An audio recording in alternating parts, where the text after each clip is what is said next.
And once you'd received your offer letter, what's the process of actually getting into arriving in the UK? What were the steps that you had to do? That's a long process that you're gonna make me say it. Anyway, so Make it short then. Yeah, okay. It's a long process that even if I'm gonna make it short, it's gonna be too long.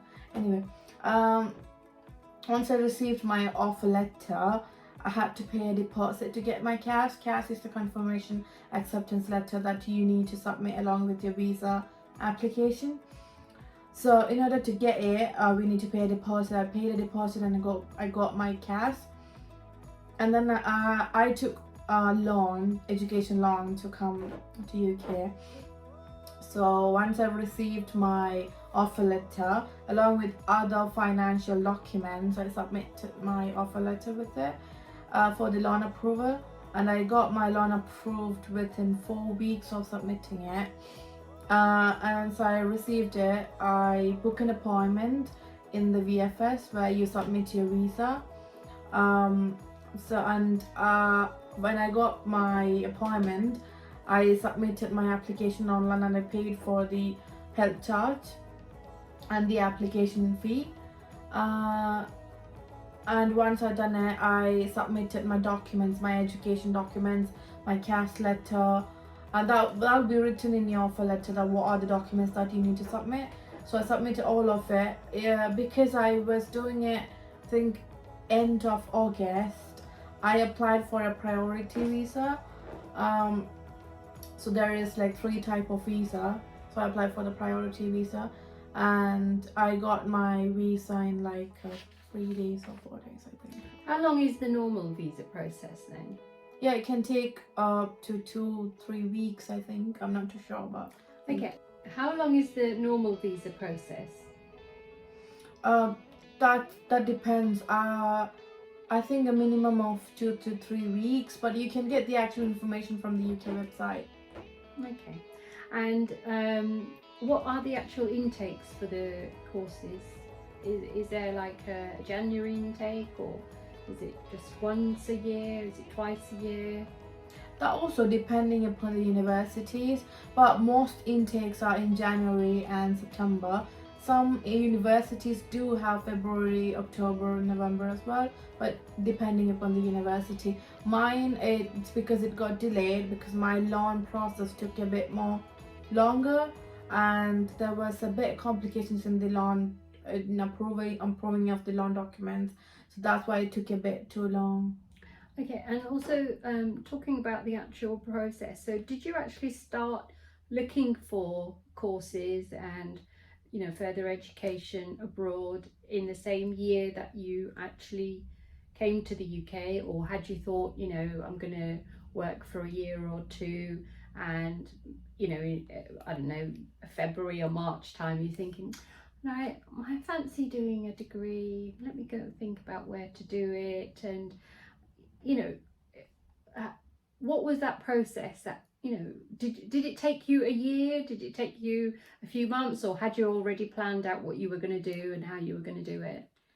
It took me more than 1.5 years, because when I finished my degree, I had a plan that I even went for the job to get some experience before I go into my further education. So I got some experience again. I had it in mind that I'm gonna go to the university next year. And when I joined the companies as well, I let them know that I'm going for my further studies. So that was my initial plan. Mm-hmm. So, but within that 1.5 years, I was looking for what was UK job market like, what are the current opportunities. Obviously, due to COVID, there's a lot of change at the moment. However, that time I did a lot of research before committing into one course. Okay, that's good. And also, and I understand that UK students, well, especially with undergraduate students, they start looking at universities when they're 16, 17 years old, some probably even before that, because they already know what career they're going to go into.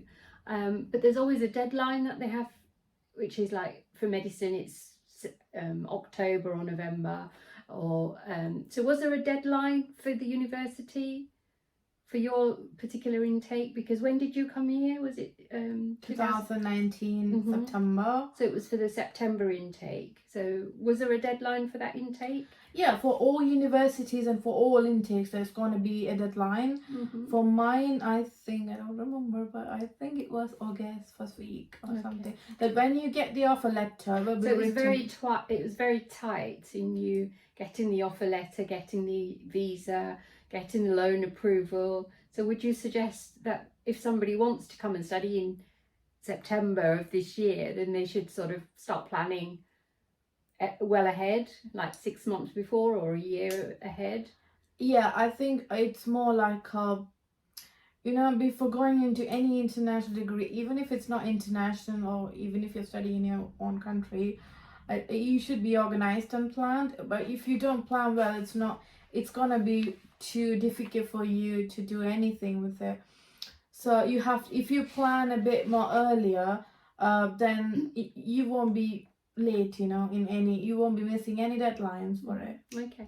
So what if your visa was rejected? What would you have done? Oh, that hurt my feelings.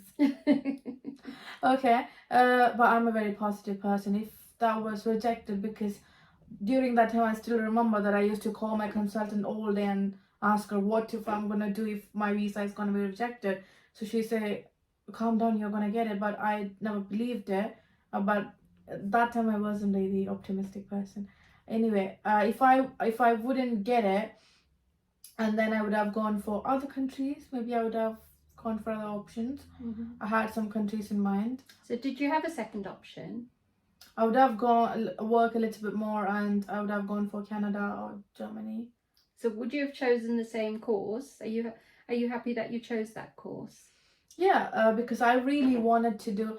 Because when I did my bachelor's, I was still confused because I wasn't really aware of what I'm gonna do. But when I was doing my degree, I sort of realized my strength, and then I got my work experience, and then I decided that this is what I need to do.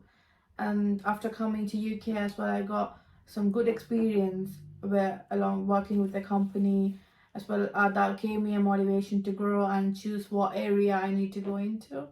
UK is a country that is never restrict you in doing anything that you like.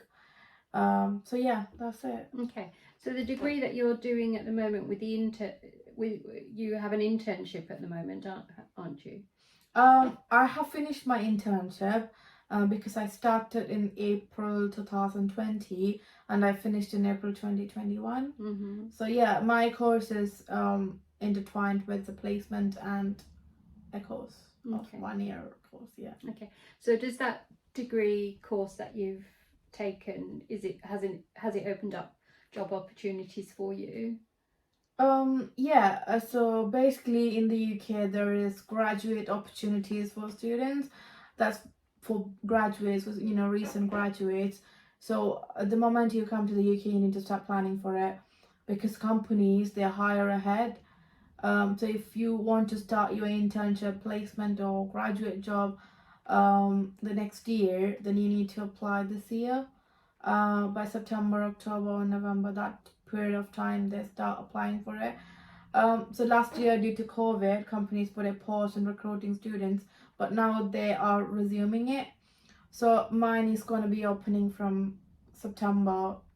The companies are going to be opening the vacancies, and still also there is entry level jobs available at the moment, but my plan is to go for the graduate programs. Okay. Would you apply as an international student all over again if you had the chance? Would you go somewhere else and study? I want to be in the UK now. I love you.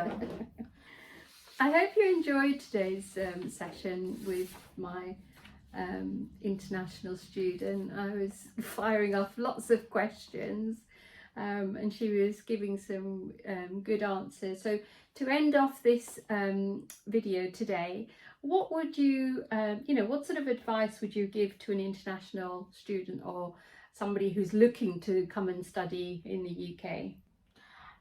First and most important thing, never listen to any negative people, because people will be trying to tell you, oh, don't go there, or it's a sometimes you have to come back. Yes, it's one of the reality that you need to understand that wherever you go, they're going to be positive or negative. You have to be persistent, you have to be positive, you have to be consistently hardworking to get into that goal. So before applying to any course, look into the career opportunities at the moment, because UK, not only UK, any job market can change anytime. Some career opportunities will be in demand or sometimes it's not. So try to look into it and try to find a course which is in demand all the time, without choosing anything which is fluctuating. And keep an open mind, because UK is a country where you will get a chance to experiment with, even if you have done one certain course, it's not limiting you to apply for other jobs as well. So yeah, and also try to know more about UK education, network with people. There are Facebook groups, Instagram pages, and where you can network and you can ask questions. I think many people are really happy to answer to it as well. And yeah, they can also ask questions to you that you're happy to help them. So yeah, just make networking, practice a lot, try to boost your confidence before coming to UK. Is that helpful? That's great, thank you. So if you need any further information on any of the topics that we've talked about, either today or in the previous video, then do remember to, you can email me, or you can, put your comments in the section below. And then please do remember to share, like, subscribe if you haven't already done so.